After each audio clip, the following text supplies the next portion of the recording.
Spotlight Tamil Nadu நேயர்களுக்கு வணக்கம். சபரிவர்மன் வந்து அடித்து கொல்லப்பட்டிருக்காரு. அப்புறம் பாலாஜிங்கிற ஒரு பையன் வந்து சென்னை புழல் சைடில் வந்து சிறையிலே வந்து லாக்அப் டெப்த் அடைஞ்சிருக்காரு. இந்த ரெண்டு விஷயங்களும் நமக்கு என்ன புலப்படுது அப்படின்னா, பொதுவாக வந்து போலீஸ் கை நீட்டுறதாவசி வர பிரச்சனை தான். இப்போ வந்து நாகர்கோவிலில் அந்த குறிப்பிட்ட ஒரு சின்ன ஒரு கிராமத்தில் ஒரு பெட்டிகையில் வந்து அவர் வந்து ஒரு போதைப் பொருள், ஏதாவது குட்கா போன்ற பொருள் விற்றுருக்காரு. அதில் ஒரு பொருள் வந்து 15 ரூபா வரைக்கும் விற்கிறாங்க. ஒரு 5 ரூபா 10 ரூபா கூட போட்டு வைப்பாங்க. ஒரு மாதம் 25 ரூபா லஞ்சம் கேட்டு டிஎஸ்பி வரைக்கும் அது வந்து பங்கு போகிறத வந்து நம்ம வந்து இந்த விசாரணையில் பல்வேறு குற்றச்சாட்டுலேருந்து நம்ம வந்து பார்க்க முடியுது. ஆக ஒரு மாதத்துக்கு அந்த இது விற்றா ஒரு 5 ரூபா 3 ரூபா கிடைக்கும் லாபம். அது வந்து தடை பண்ணிட்டாங்க. ஆனால் அதை வந்து மாதம் போலீஸ் ஸ்டேஷனுக்கு வந்து 25,000 கட்டிங் கொடுக்கணும் அப்படின்னா அதோட அந்த பிஸ்னஸ் எவ்வளோ பெரிய பிஸ்னஸ்ன்னு பார்த்துங்க. அதாவது இவங்க என்னென்னா, பொதுவாக அந்த லாரியில் வச்சு கடத்தி கொண்டு வருவாங்க பல 1000 கிலோவை. அப்போ அங்கேயும் வந்து ஒரு காவல்துறையினர் கட்டிங் வாங்குறாங்க, வேறு மெயின் ஏஜென்ட்டுக்கிட்டையும் வாங்குறாங்க, டிஸ்ட்ரிபியூட்டரையும் வாங்கிக்கிறாங்க. அப்போ கடையிலையும் வந்து 25,000 கட்டிங் வாங்குறாங்க. ஆக இது வாங்குறதுலாம் யாருன்னா காவல்துறை. சரி, இது காவல்துறை வந்து எப்படின்னா, எஸ்ஐ இன்ஸ்பெக்டரோட முடிஞ்சு போகிறது, இது வந்து டிஎஸ்பிக்கும் இது வந்து பங்கு போகும். குறிப்பாக ஐஜி லெவல் வரைக்கும் இது வந்து பங்கு போகிறதுக்கு வாய்ப்பு இருக்குது. ஐஜி வந்து அவங்க டிஸ்ட்ரிபியூட்டரு அங்கேருந்து கடத்தி கொண்டு வராங்களா, அங்கேயே கண்டுபிடிச்சி அவங்க வந்து ஐடென்டிஃபை பண்ணி வாங்கிடுவாங்க. எங்கே வாங்குறாங்க, யார் வாங்குறாங்க, எவ்வளோ கிலோ வாங்குறாங்க, ஒவ்வொரு கிலோ எவ்வளோ விற்கிறாங்க முதற்கொண்டு எல்லாமே வந்து போலீஸ்கிட்ட கணக்கு இருக்கும். ஆக இதுதான் தமிழ்நாடு முழுக்க தான் நடந்துகிட்டு இருக்குது. இந்த சபரிவர்மன் வழக்குக்கு பிறகு இந்த கடைசி ஒரு வாரத்தில்னா பல இடங்களில் வந்து கடையில் விற்கிறவங்க வந்து வாண்டடாக தான் கைது பண்ணி ஜெயிலில் பிடிச்சி உள்ளே போட்டிருக்காங்க.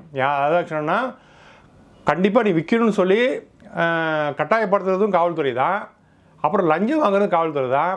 லஞ்சம் கொடுக்காத ஆட்களை மட்டும் இப்போ வந்து அவங்க வந்து ஃபிக்ஸ் பண்ணியிருக்காங்க, ஒரு 25,000 50,000 ஃபிக்ஸ் பண்ணியிருக்காங்க. அது எப்படி அதில் வந்து அவ்வளோ லாபம் வரும்? கடை வாடகையே அவங்களால 5,000 10,000 கட்ட முடியாமல் தெரிவிப்பாங்க. ஒரு நாளைக்கு என்னென்னா 2,000 தான் சேல்ஸ் ஆகும். மொத்தம் எல்லா பொருளும் சேர்த்து 2,000 சேல்ஸ் ஆகும். அதில் அவங்க வந்து என்னென்னா அன்னன்னைக்கு பணம் கட்டி ஆகணும். இப்போ அங்கே வர கடல மிட்டாய் வாழைப்பழங்களும் எல்லாத்துக்கும் வந்து அன்றைக்கோ அடுத்த நாள் பணம் கட்டி ஆகணும். மிஞ்சி போனால் அவங்க வந்து ஒரு மாதம் 25,000 சம்பாதிக்க முடியும், அவ்வளோதான். அதில் வீட்டு வாடகை இன்னும் பசங்களை படிக்க வைக்கணும், நல்ல விஷயம். ஆனால் இவங்க வந்து 25,000 கட்டிங்கே கேட்குறாங்கன்னா அவங்களால எப்படி கொடுக்க முடியாது. ஆக இவங்க என்ன பண்ணுறாங்கன்னா, நீ எனக்கு கொடுக்க மாட்டியா, நான் ஒன்றே என்ன பண்ணுறேன்னு பாருன்னு சொல்லிட்டு என்ன பண்ணுறாங்கன்னா, அதாவது ஸ்டேஷன்லேயே வந்து சித்திரவதை பண்ணுவாங்க, அடித்து உதைப்பாங்க. அதுதான் வந்து பொதுவாக நடக்கும். பட் இங்கே என்னென்னா, இந்த பையனை வந்து அழைச்சி போயிருக்காங்க. அதாவது குறிப்பிட்ட அளவு வச்சுருக்காங்க. அதாவது இந்த பையன் வந்து கட்சிக்காரன், பாஜக கிளை இப்போ ஏதோ ஒரு பொறுப்பில் இருக்கான். இவனுக்கு தெரியும் எந்த அளவுக்கு வச்சா ஸ்டேஷனில் வந்து ஜாமீன் உடனே கிடைக்கும், கோர்ட்டுக்கு ப்ரொடியூஸ் பண்ண மாட்டாங்க அப்படின்னு விஷயம் தெரிஞ்சுக்கிட்டோம்னா அந்த லிமிட்டுக்குள்ளே விற்கிறான். ஒரு 20 பாக்கெட் 30 பாக்கெட்டு அப்படின்னு சொல்லி விற்கிறான். அப்படி போய் போலீஸ் கேட்கல என்னென்னா, ஜெயிலில் வாங்கன்னு சொல்லி ஸ்டேஷன் அழைச்சிட்டு போகிறாங்க. ஏன்னா மெயின்னொன்னா அவங்க அக்கா சொல்கிறாங்கன்னா, 25,000 போலீஸ்காரன் பணம் கேட்டு கொடுக்கணுன்னா முறைச்சி போகிறாங்க, பயமாக இருக்குன்னு சொல்லி அவன் சொல்கிறான். பட் வீட்டில் வந்து அவனுக்கு பணம் தரல, என்ன பண்ணுறது? சம்பாதிக்க பசங்கள்லாம் வீட்டில் தான் கொடுத்துருவாங்க. வீட்டில் அவங்க வந்து பணம் தரல, இவனுக்கும் குடும்ப சூழ்நிலை பொறுத்துக்கிட்டு பெரிய அளவுக்கு சரி இல்லை, பெரிய லாபம் இல்லை, கொடுக்க முடியாதுன்னு சொல்லிட்டு அதை அப்படியே தள்ளி போயிட்டு வந்துருக்கான். இந்த அடிப்பில் திடீர்னு என்ன பண்ணிட்டாங்கன்னா, கடந்த ஒரு வாரமாக எல்லா இடத்துலையும் வந்து காவல்துறை என்ன பண்ணுறாங்கன்னா, குட்கா அந்த மாதிரி போதைப் பொருளை வந்து சிஎம்மோட இதை பார்த்துட்டு உணர்ச்சி வசப்பட்டு எல்லாரையும் வந்து குடும்ப ரைடு விடுறாங்க. ரைடு விட்டு சீஸ் பண்ண வேண்டியதானே, சீஸ் பண்ணிட்டு அவங்க மேலே கேஸ் போட்டு ஸ்டேஷன்லேயே விட்டுற வேண்டியதான், அல்லது ஜெயிலுக்கு ப்ரொடியூஸ் பண்ணுறது. இப்போ ஜெயிலில் ப்ரொடியூஸ் பண்ணிட்டாங்கன்னா இதோட நோக்கம் என்னென்னா, குற்றவாளியை வந்து இன்னி வரைக்கும் எல்லா போதைப் பொருளும் ஆற்றுமணலும் கனிமணலும் கொள்ளடிக்கிறது வந்து ஐஜி லெவலில் தெரியும். எங்கெங்கே எவ்வளோ அடிக்கிறாங்க, எவ்வளோ லாரி போகுது, எவ்வளோ லாரிக்கு எவ்வளோ கமிஷன் சொல்லிட்டு அதில் அவங்க ஏமாறவே மாட்டாங்க. ஓகேவா? காவல்துறையினா எங்கேயுமே ஏமாற மாட்டாங்க, அழகாக தெரியும். அவங்க அழகாக அதுக்கு இது மாதிரி கட்டிங் போட்டு வாங்கிடுவாங்க. இப்போ என்னென்னா, இப்போ 25,000 ஃபிக்ஸ் பண்ணணும்னா அந்த பையனை கொடுக்க முடியல. என்ன பண்ணுறாங்கன்னா, நீ கொடுக்க மாட்டியான்னு ஈகோ கிளாஸ் ஆகிடுச்சு. அந்த பையன் வர எனக்கு தெரியும், நான் பாஜகவில் இருக்கேன், நான் பார்த்துக்கிறேன்னு சொல்லிட்டு அவனும் என்ன ரூல்ஸ் ஏதோ பேசிப்பான் போல இருக்குது. ஆனால் என்ன பண்ணாங்கன்னா, ஸ்டேஷனில் கூப்பிட்டு வச்சு வீட்டில் கூப்பிட்டு ரேஷன் கார்டு வாங்கி 10,000 காசு வாங்கி அனுப்பிச்சிட்டான்னு சொல்லி அவங்க அங்கே இருக்க தகவல் நமக்கு கிடைக்குது. சரி, 10,000 ஏதோ முடிஞ்சு 10,000 கொடுத்து அழைச்சி போயிட்டாங்க. திருப்பி இடத்துல என்ன பண்ணாங்கன்னா, இன்ஸ்பெக்டர் வரைக்கும் போயிட்டு ஏன் 20,000 கொடுக்க மாட்டானா, அவனை சும்மா வரக்கூடாதுன்னு சொல்லிட்டு வேறு அதிகமாக வந்து பொருள் வச்சுக்கா சொல்லிட்டு, அதாவது வந்து குறைந்த அளவுக்கு வந்து ஜாமீன்லேயே விட்டுறணும், அதாவது காவல்துறையிலே விட்டுறலாம்.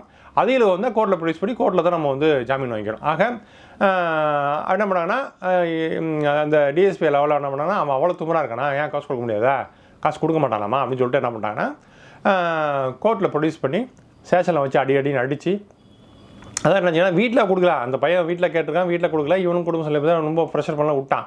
இதை வந்து ஈகோ வளைச்சிட்டு என்ன பண்ணிட்டாங்கன்னா, இவங்க போலீஸ்காரன் என்ன பண்ணிட்டாங்கன்னா, ஸ்டேஷனில் வச்சு அடி அடிச்சிருக்காங்க. அடிச்சுட்டு அவன் வந்து அடிச்செல்லாம் வீட்டில் சொல்ல முடியாது, அக்காட்டையும் ஒய்ஃப் என்ன சொல்ல முடியும், பெண்களாக இருக்கா என்ன சொல்ல முடியும்னு சொல்லிட்டு இவன் வந்து வீட்டில் வேறு ஆண்கள் இருந்தால் கூட சொல்லியிருப்பான், மாமா மச்சத்தப்பா பெரியப்பா இருந்தால் கூட சொல்லியிருப்பான். அவன் அப்படி இல்லைனா சொல்லலை. சரி நான் என்ன பண்ணுறேன், அடுத்தது வந்து கிளைச்சரில் ப்ரொடியூஸ் பண்ணேன்னா அவன் என்ன பண்ணுறான், நான் கொஞ்சம் அளவு தானே வச்சுருந்தேன், ஏன் மேலே ஏன் பொய் கேஸ் போட்டிங்க, ஏன் இவ்வளோ போட்டிங்க, நான் சின்ன அளவு தானே வச்சுருந்தேன்னு சொல்லிட்டு அதாவது இவங்க திட்டம் போட்டு என்ன பண்ண சதி பண்ணி பொய் கேஸ் பண்ணால் அவங்க சவுண்ட் விட்ருக்கான். சவுண்ட் விட்றேன்னா இவங்க இன்னும் ஆத்திரத்தை கிளப்பி என்ன பண்ணிட்டாங்கன்னா லோக்கல் ஸ்டேஷனில் ஃபோன்லேயோ போனோன்னா அவங்க டிஎஸ்பி பண்ண அடித்து சாத்துக்குன்னு சொல்லியிருக்காரு. இவன் அடித்து வந்து கொண்டுட்டாங்க.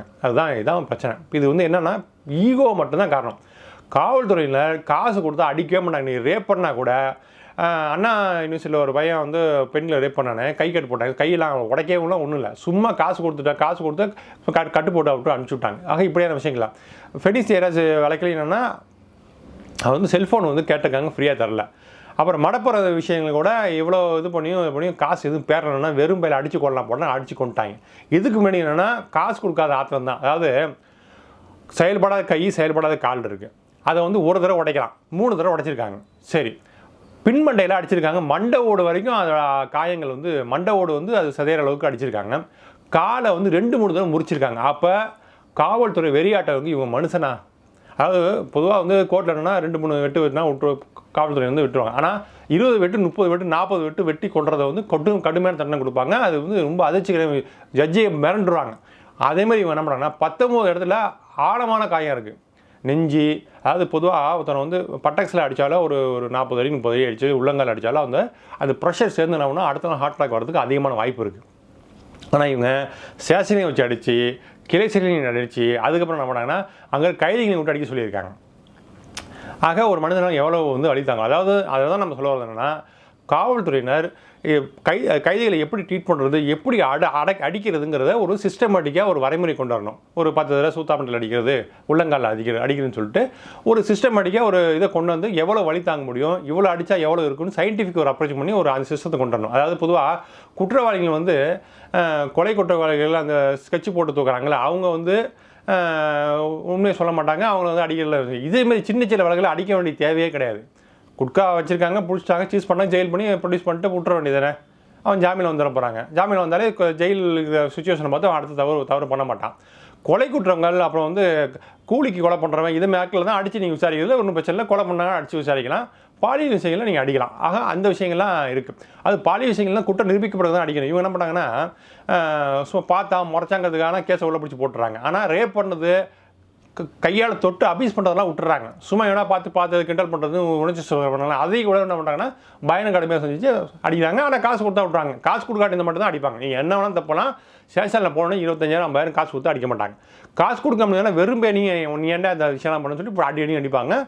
காவல்துறையோட அப்புறம் இது காவல்துறையோட போய் மனநோயை தீர்க்கறதுக்கு உடனடியாக கேம்ப் போட்டு காவல்துறையுமே மனநோயாளிகள் வந்து திருத்தணும், போதிய அவங்களுக்கு வந்து ப்ரெஷர் இல்லாமல் பார்த்துக்கணும். அதாவது காவல்துறை கைதிகளை டீல் பண்ணுறதுக்கு அடிக்கிறதுக்கு சிஸ்டமேட்டிக் அப்ரோச் ஒன்று கொண்டு வரணும். அது காவல்துறை அதிகாரிகள் மருத்துவர்கள் அவங்களாம் கேட்டு எப்படி எல்லாம் ட்ரீட் பண்ணுறது, எவ்வளோ அடிக்கலாம், இருதயம் வந்து எந்த அளவுக்கு ப்ரெஷர் தாங்கும், தொடர்ந்து சுட்டாமல் 100 அடி 150 அடி அடிச்சுட்டே இருப்பாங்க அவங்க பட்டுக்கு. அது ப்ரெஷர் சேர்ந்து என்ன ஆகுனா மூச்சு திணறல் வரைக்கும் வந்து சாவறதுக்கு வாய்ப்பு இருக்குது, ஹார்ட் அட்டாக் வரதுக்கு வாய்ப்பு இருக்குது. ஆக உள்ள குதிகால்லையும் சுத்தாமல்லையும் அடிச்சுக்கிட்டே இருப்பாங்க. 40 அடி 50 அடி 100 அடி அடிச்சா அந்த வலியோட ப்ரெஷர் சேர்ந்து மூச்சு திணறல் வந்து சாவறது அதிகமாக நடக்குது. இதை வந்து காவல்துறையினர் புரிஞ்சுக்கணும். சரி, இப்போ இவருக்கு பிறகு புழலில் ஒரு பையனை குட்கா கடை வச்சு போய் அடித்து உள்ளே போட்டு அவனையும் இப்போ லாக்அப் இடத்துல போட்டு சிறையில் வந்து அடித்து கொண்டுட்டாங்க. ஆக இப்போ ஒரு 10-15 பேரை கடை வியாபாரிகளை வந்து அரெஸ்ட் பண்ணி உள்ளே போட்டுருக்காங்க. அதனால் கடை வியாபாரிகள் வந்து என்னென்னா போலீஸ்காரங்க வந்து ரைடு வருவாங்க. விற்காதுன்னு சொன்னால் சரி விற்க மாட்டாங்க. இவங்க வந்து லஞ்சம் வாங்கிட்டு விற்காதுன்னா எப்படி அவங்க விற்காமல் இருக்க முடியும்? அப்போ கொடுத்த காசு எடுக்கணுமேனு சொல்லிட்டு இந்த விஷயம், அதாவது குட்கா போதைப்பொருள் இங்கே மரணம் நடக்க போதான்னா உடனே வந்து காவல்துறை தெரிஞ்சிடும், உளவுத்துறை மூலமாக காவல்துறை தெரிஞ்சிடும். ஆனால் இவங்க வந்து நடவடிக்கை எடுக்க மாட்டாங்க. ஏன்னா வந்து தொடர்ச்சியாக வந்து ஒரு அயற்சி இருக்கும், ஒரு வெறுப்பு இருக்கும், என்ன இதே வேலையாக இருக்குன்னு சொல்லிட்டு காவல்துறை வந்த புகார் கொடுக்குறவங்களையும் இவங்களால் டீல் பண்ண முடியாது. அந்தளவுக்கு மன உளைச்சலில் இருக்காங்க. அது உண்மைதான். இது நம்ம வந்து ஆக இது மாதிரி விஷயங்களை மாற்றுறதுக்கு அவங்க வந்து ஒரு அடிக்கடி வந்து அதிகாரிகள் மேலதிகாரிகளும் கலந்துரையாடுது, போலீஸ் அங்கே கலைநிலை ஊழியர்களை வந்து டிஸ்கஸ் பண்ணுறது, மீட்டிங் போடுறது, இப்படின்னு தொடர்ச்சியாக இந்த விஷயங்களை முன்னெடுத்து அவங்க உற்சாகப்படுத்தி அவங்க தான் வேலை வாங்கணுமே தவிர பண்ணவே வேறு விஷயங்களை அவங்க மாற்றவே முடியாது. காவல்துறை மோசமானது இருக்குதுன்னா, வெளியில் ஹோட்டலில் சாப்பிட்டாலோ அல்லது பொது இடங்களில் வந்தாலோ அல்லது டிராஃபிக் நின்னாலோ கிட்ட போய் நின்னாலோ டயர் வந்து லைட்டாக உடச்சினாலும் முறைச்சி பார்ப்பாங்க. அவங்க சகிப்புத்தன்மையே கிடையாது. அவங்க வந்து கடவுளுக்கு நிகராக அதை நினச்சிட்டு இருக்காங்க. ஆக அவங்களோட மனநிலை மாற்றத்தை ஏற்படுத்த வேண்டிய ஒரு கூட்டு பொறுப்பு நமக்கு இருக்குது. அரசு என்னென்னா அவங்கள வந்து டியூன் பண்ணணும். இப்போ வந்து இதுமாரி எப்படி வந்து டீல் பண்ணுறது, பொதுமக்கள் எப்படி அப்ரோச் பண்ணுறதுன்னு அவங்க அடிக்கடி மீட்டிங் போட்டு வெளியில் ஆக்கில் டாக்டர்ஸு மனநல மருத்துவர்கள் அழைச்சி வந்து வாரம் ஒரு கேம்ப் பேரிங் எடுத்து அவங்க வந்து அவங்க விஷயம்லாம் புரிய வச்சாதான், டிஸ்கஸ் பண்ண விட்டாதான் அவங்க மனசு விட்டு 4 கேள்வி கேட்பாங்க. இந்த விஷயங்கள்லாம் நடக்கும். அதாவது காவல்துறையில் வந்து ஒரு நிறையா வந்து 6 மாதம் 8 மாதம் வந்து அவங்க வந்து எஸ்ஐக்கு ட்ரைனிங் கொடுப்பாங்க. அப்போ அவங்க 6 மாதம் ஒழுங்காக இருப்பாங்க, உண்மையாக இருப்பாங்க, சுறுசுறுப்பாக இருப்பாங்க. ஆனால் போக தெரிஞ்சு போய்டும். ஏன்னா மற்ற அதிகாரிகள் எல்லாமே லஞ்சம் ஊழல் வாங்கினாலும் இவங்க நம்மனா அந்தளவுக்கு கரெக்டாகிறாங்க. ஆக அடுத்த ஜென்ரேஷனாச்சும் கொஞ்சம் நல்ல ஒரு அதிகாரிகள் போட்டு குறிப்பாக இப்போ இருக்க தவறு செய்கிற காவல்துறையில் முதல்ல தூக்கணும். இப்போ கூட ஒரு 10-15 பேரை வந்து வந்து அரெஸ்ட் பண்ணியிருக்காங்க. அவங்க அதிகப்படியான பொருளும் வச்சல, கொஞ்சம் அளவு பொருள் வச்சுருக்காங்க. காவல்துறையில் லஞ்சம் வாங்குறதை விட்டால் மட்டும்தான் குற்றங்களை வந்து தடுக்க முடியும். அப்புறம் வந்து அந்த கண்டிப்பாக வந்து கன்னியாகுமரி மாவட்டத்தில் கனிம வளங்கள் மற்ற விஷயங்கள் இப்படி நடக்கிறதுக்கு மிகப்பெரிய பின்னணியாக இருக்கிறது ஐஜி லெவலில் இருக்கிற பெரிய அதிகாரிகள் வந்து எஸ்பி லெவலில் ஓரளவுக்கு பரவாயில்ல, ஐஜி லெவலில் இருக்கிற அதிகாரிகள் வந்து கண்டிப்பாக மாற்றினா மட்டும்தான். குறிப்பாக கன்னியாகுமரி மாவட்டத்தில் கனிம வள கொள்ளையான அதிகமாக நடக்குது. அங்கே இருக்கிற தென்மண்டல ஐஜி குறிப்பிட்ட உயர் பதிப்பு அதிகாரிகள் வந்து கண்டிப்பாக தூக்கி வேறு எங்கேயாவது பகுதியில் மாற்றி போகணும். எங்கெங்கெல்லாம் கனிம வளம் கொள்ளையடிக்கிறதோ அங்கே இருக்கிற ஐஜி உயர் அதிகாரிகள் எஸ்பியில் வந்து கண்டிப்பாக மாற்றினா மட்டும்தான் அது வந்து டியூன் பண்ணப்படும். ஆனால் காவல்துறைக்கு ஒரு கொலை நடக்குது, வண்டி ஒரு 10 இடத்துல வண்டி திருடுறாங்க, அப்படி விஷயங்கள்லாம் எல்லாம் தெரியும்.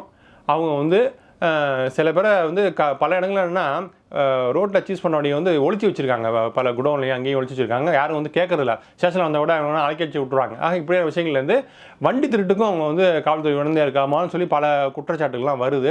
பொதுவாக வந்து வண்டியை வந்து திருச்சி வச்சுக்கிட்டு பெண்கள் வந்தாங்கன்னா அவங்க வந்து ஒரு லாட்ஜி கூப்பிட்ற விஷயங்கள்லாம் பல விஷயங்கள் சம்பவம் வந்து நக்கீரில் 40 வீடியோ போட்டிருக்காங்க. புகார்காரங்களை வந்து பங்களாவுக்கு அழைச்சிட்டு போகிறது, இல்லை ரூம் புக் பண்ணுறது, விஷயம் நடக்குது. இதை காவல்துறை இருக்கிற குற்றங்களை வந்து முதல்ல கலைஞ்சாலே குற்றவாளிகள் வந்து தவறு செய்வது வந்து குறையும். ஆக டியூன் பண்ண வேண்டியது காவல்துறை தான். இப்போ வந்து தொடர்ச்சியாக வந்து அடுத்தடுத்த குற்ற விஷயங்களை பலரை வந்து கைது பண்ணிக்கிட்டே இருக்கிறத பார்க்க முடியுது. முதல்ல வந்து டார்கெட்டை ஃபிக்ஸ் பண்ணுறதை முதல்ல விடணும். அதாவது குற்றவாளிகள் வந்து என்னென்னா பத்திரிகையாளர் வந்து பல இடத்துல தகவல் கொடுத்து அந்த விஷயங்கள் அடிப்படையில் வந்து பண்ணிட்டு இருந்தாங்க. பத்திரிகையாளர் இதே வந்து திமுக ஆட்சி ஒழிச்சிச்சு. இதுக்கு எல்லாம் விதை போட்டது திமுக ஏடிஎம்கே தான். ஆக குட்கா வந்து டிஸ்ட்ரிபியூஷனுக்கு வந்து முன்னாள் அமைச்சர் வந்து ஒரு 100 கோடி ரூபா 150 கோடி பணம் வாங்கியிருக்காரு. அதே அமைச்சர் வந்து இப்போ வந்து தாவைக்கால் சேர்ந்துருக்காங்க. இன்றைக்கி தாவைக்காலில் முக்கியமானது வந்து சென்னையில் பாதி அளவுக்கு டிஸ்ட்ரிபியூஷன் அவர் தான் பண்ணுறாரு. கிட்டத்தட்ட 1400 கிலோ வந்து பறிமுதல் செய்யப்பட்டிருக்கு. வேறு ஒரு தாவைக்கால் வந்து பெரிய அளவுக்கு பண்ணிருக்கு. அவர் வந்து சுயசன்லேயே வந்து வாங்கிட்டு அட்வைஸ் பண்ணி அமைச்சிருக்காங்க. இப்படியான போக்கெல்லாம் பார்க்குது. ஆக இங்கே திருந்த வேண்டியது காவல்துறை வந்து விடுற ஆட்களை வந்து கட்சிக்காரங்க அல்லது வேறு கட்சியில் ஏதாவது பொறுப்பாக இருக்காங்கன்னா அவங்க வந்துட்டு விட்டுடுறாங்க. இப்படிலாம் இல்லாமல் ஒரு நேர்மையான ஒரு அப்ரோச் இருந்தாலே போதும். இதுக்கு வந்து உயரதிகாரிகள் காரணம். இப்போ இந்த விஷயத்தில் வந்து எஸ்ஐ வந்து டிஎஸ்பியும் வந்து கைது பண்ணணும். கைது பண்ணாட்டி இன்னும் வந்து பெரிய அளவுக்கு மாற்றம் நடக்காது. அப்புறம் வந்து காவல்துறைகளுக்கு தொடர்ச்சியாக குற்றம் பண்ண ஆட்களை வந்து முதல்ல பதவி நீக்கம் செய்யணும். அப்படி பண்ணால் மட்டும்தான் வேலைக்கு ஆகும். இந்த விஷயங்களை வந்து அடுத்து வந்து சிபிசிஐடி உத்தரவு விட்டு இந்த சம்மந்தப்பட்ட இந்த உத்தரவு போட்ட இந்த எஸ்ஐயும் இந்த டிஎஸ்பியும் கைது பண்ண வேணும் அப்படிங்கிறது தான் இதில் முக்கிய பிரதான கோரிக்கையாக இருக்குது. இது நடக்காத வரைக்கும், இந்த வெளிப்படையான தன்மை இருக்காத வரைக்கும் அடுத்தடுத்த கொலைகள் நடந்துகிட்டு தான் இருக்கும். காவல்துறையை டியூன் பண்ண வேண்டியது, அவங்களுடைய மனப்பயிற்சி, உடல்நல பயிற்சி அவங்களுக்கு அளிக்க வேண்டியது, அவங்களுடைய உரிய உரிமைகளை செய்ய வேண்டியது, லீவ் கொடுக்க வேண்டியது, அவங்க எங்கேயாவது ஃபங்க்ஷன்ஸ் போனாங்கன்னா அலோவ் பண்ணுறது, இப்படியான விஷயங்கள் தான் அவங்களோட வந்து ஃப்ரஸ்ட்ரேஷன் குறையும், அழுத்தம் குறையும், பணியில் ஒழுங்காக ஈடுபட முடியும். அவங்களோட அடிக்கடியான உயரதிகாரிகள் அப்புறம் வந்து லோக்கலில் இருக்கிற டாக்டர்ஸு அதுமாதிரி முக்கியமானவர்களை கூப்பிட்டு அவங்க வந்து மனித உரிமை ஆர்வலர்கள் கூப்பிட்டு அவங்கள அடிக்கடி மீட்டிங் போட்டு சின்ன டிஸ்கஷன் ஏற்படுத்தி அவங்களோட ஒரு ஒருங்கிணைப்பு ஏற்படுத்தி அவங்க வந்து சமூகத்தோட இன்ட்ராக்ட் பண்ணுறதுக்கூடிய ஒரு வாய்ப்பை வழங்கினா மட்டும்தான் காவல்துறையில் வந்து சீர்திருத்த முடியும். காவல்துறை சீர்திருத்தம் விஜய் 5 ஆண்டு காலம் நடத்துவதற்கான ஒரு ஆரோக்கியமான ஒரு ஆட்சி நடத்துவதற்கான முக்கியமான விஷயம் காவல்துறை சீர்திருத்தம். அந்த காவல் சீர்திருத்தத்தை விஜய் மேற்கொள்ள வேண்டும். இல்லைன்னா எந்த பிரச்சனையும் தீர்வு நடக்காது அப்படின்னு கோரிக்கை வைக்கிறேன். அடுத்த வீடியோவில் பார்ப்போம். நன்றி, வணக்கம்.